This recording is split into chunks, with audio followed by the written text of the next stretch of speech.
Good morning, and God bless everyone this morning. I am Beverly, Miss Chocolate White.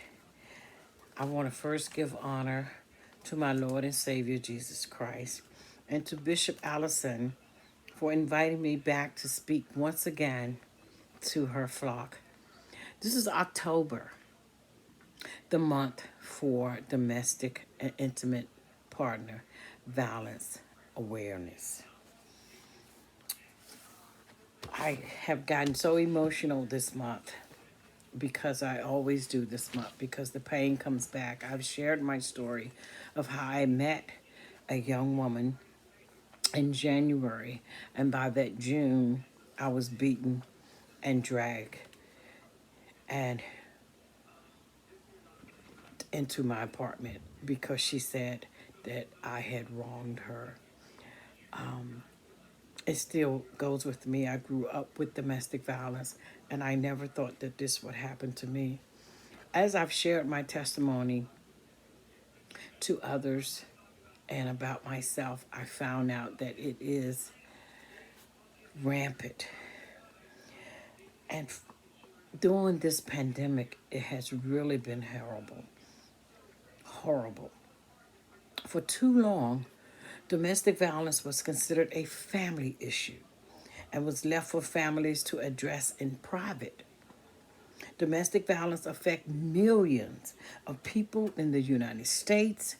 It causes significant harm to the physical and mental health of survivors and their families.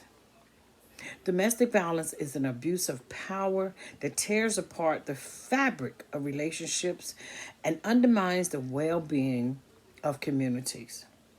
1 in 4 women and 1 in 10 men have experienced sexual violence or stalking by an intimate partner during their lifetime. Homicide is one of the leading causes of death in the United States for women under the age of 44, and nearly half are killed by a current or former male or female intimate partner. I was 62 when it happened to me. But during the COVID-19 pandemic, domestic violence has become a pandemic within a pandemic, which many victims facing the added pressures of increased economic insecurity, increased time in isolation with their abusers, and limited contact with their support networks. This has made it even more difficult for victims to access the life saving services and support they need. Domestic violence cases and intimate partner violence have skyrocketed, up nearly 1/3 just in the DMV alone, as isolation and financial hardships make it more difficult for survivors to leave their abusers.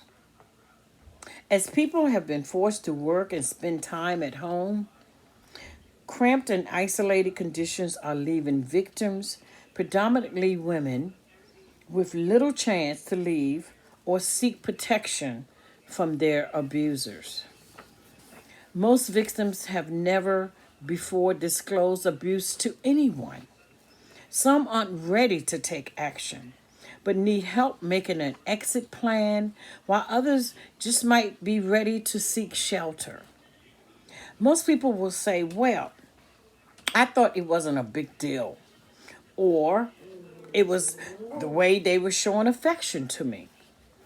A lot of victims go back for help because they are dealing with past trauma that reemerges amid stress brought about during this pandemic. Domestic violence has been a considerable issue imposed by the COVID-19 epidemic on a worldwide context.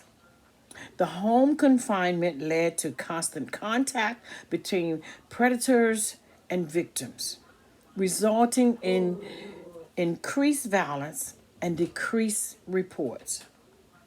In order to minimize such issues, Prevention measures and supporting programs are necessary. A DC organization called House of Roof says it continues to receive double the amount of calls that it did for domestic violence situations prior to the pandemic.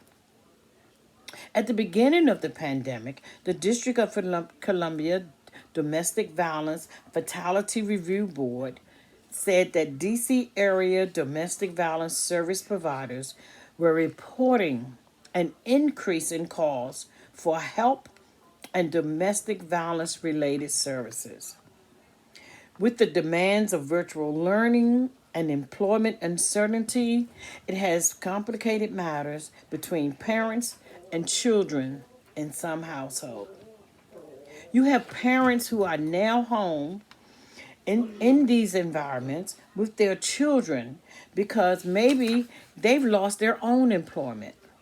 So they're dealing with that and they're dealing with financial stressors. There are many warning signs that may indicate violent behavior happening in a household.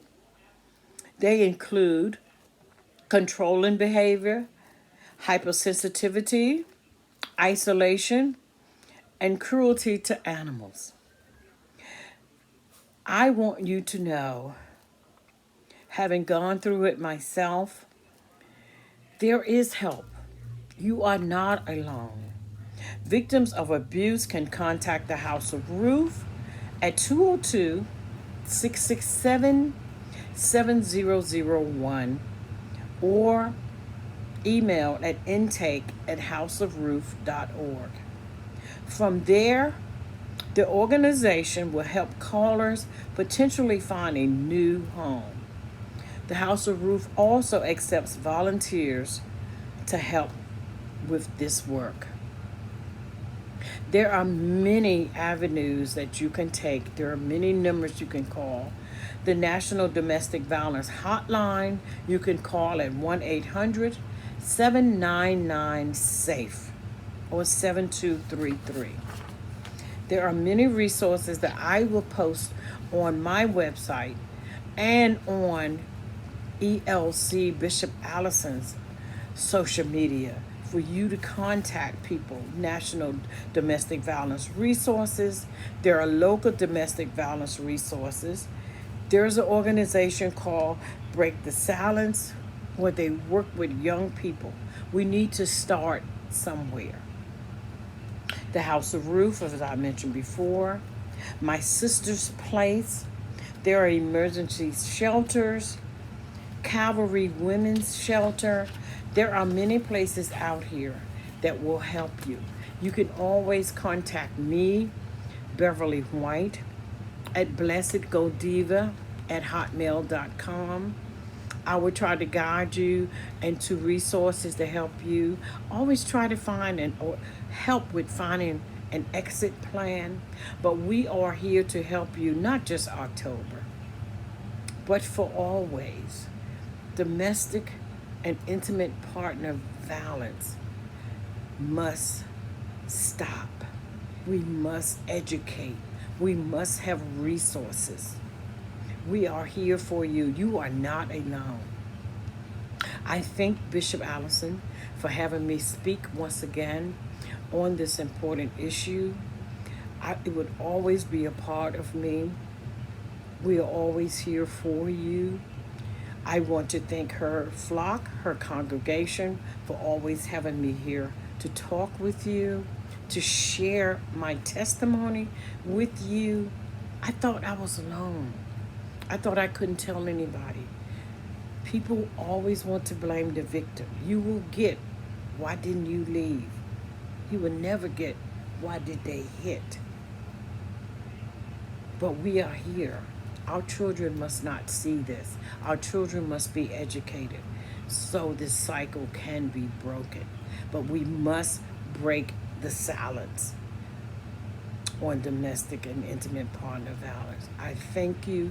My prayers are with you always.